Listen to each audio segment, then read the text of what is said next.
Assalamualaikum warahmatullahi wabarakatuh. Perkenalkan, nama saya Hila Dilaturwandia dari kelas TRK1B. Di sini saya akan menjelaskan tentang studi kasus penggunaan database MySQL.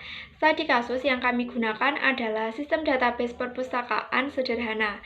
Database ini digunakan untuk menyimpan data seperti data anggota, data buku, dan juga data peminjaman buku di perpustakaan.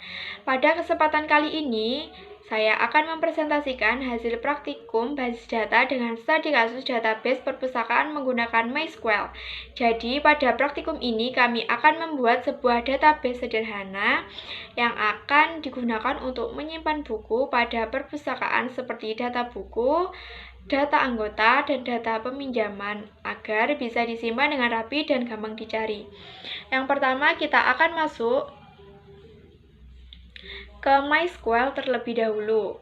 Kemudian ketik MySQL -u root -p, lalu kalian akan diminta untuk memasukkan password yang sudah kalian buat waktu menginstal MySQL. Setelah memasukkan password, lalu akan muncul seperti itu. Dan artinya kalian sudah berhasil login pada MySQL. Kemudian langkah selanjutnya kita ketik create database perpustakaan. Setelah itu akan muncul seperti ini. Jadi di sini kita akan membuat database dengan nama perpustakaan. Database ini nantinya akan digunakan untuk menyimpan semua tabel yang berhubungan dengan sistem perpustakaan. Selanjutnya, setelah itu kita membuat database. Di sini kita akan mengetik user perpustakaan. Perintah ini digunakan untuk memilih database yang akan kita pakai. Jadi, setelah database dibuat, kita harus masuk dulu ke database tersebut agar tabel yang kita buat nanti tersimpan di dalam database perpustakaan. Setelah itu kita akan membuat beberapa tabel, yaitu tabel anggota, tabel buku, dan juga tabel peminjaman. Yang pertama di sini kami akan menjelaskan create tabel anggota. Tabel ini digunakan untuk menyimpan data orang yang menjadi anggota perpustakaan. Dan di dalam tabel ini ada beberapa field, yaitu ID anggota sebagai kode anggota, nama anggota, alamat anggota, dan nomor telepon anggota, nomor HP. Yang kedua yaitu create tabel buku. Tabel ini digunakan untuk menyimpan data buku yang tersedia di perpustakaan.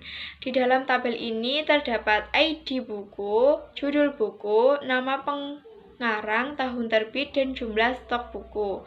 Yang terakhir yaitu create tabel peminjaman. Tabel ini digunakan untuk mencatat transaksi peminjaman buku. Di tabel ini kita bisa mengetahui siapa yang meminjam buku, buku apa yang dipinjam, kapan buku dipinjam, dan kapan buku harus dikembalikan. Setelah itu di sini kita akan menambah data, yaitu insert into anggota, yang digunakan untuk menambahkan beberapa data anggota ke dalam tabel anggota.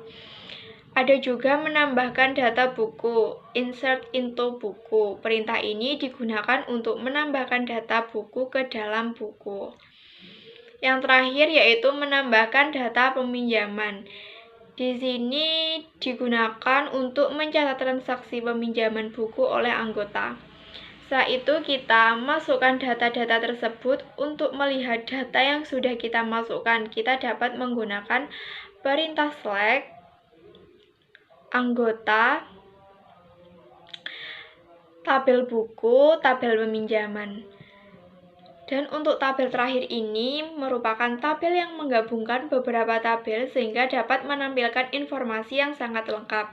Nama anggota, judul buku, dan tanggal peminjaman. Jadi di tabel terakhir ini kita bisa melihat dari tabel-tabel sebelumnya dijadikan satu. Jadi tabel ini terlengkap dari tabel-tabel lainnya. Sekian presentasi dari saya. Maaf jika ada kesalahan. Terima kasih. Wassalamualaikum warahmatullahi wabarakatuh.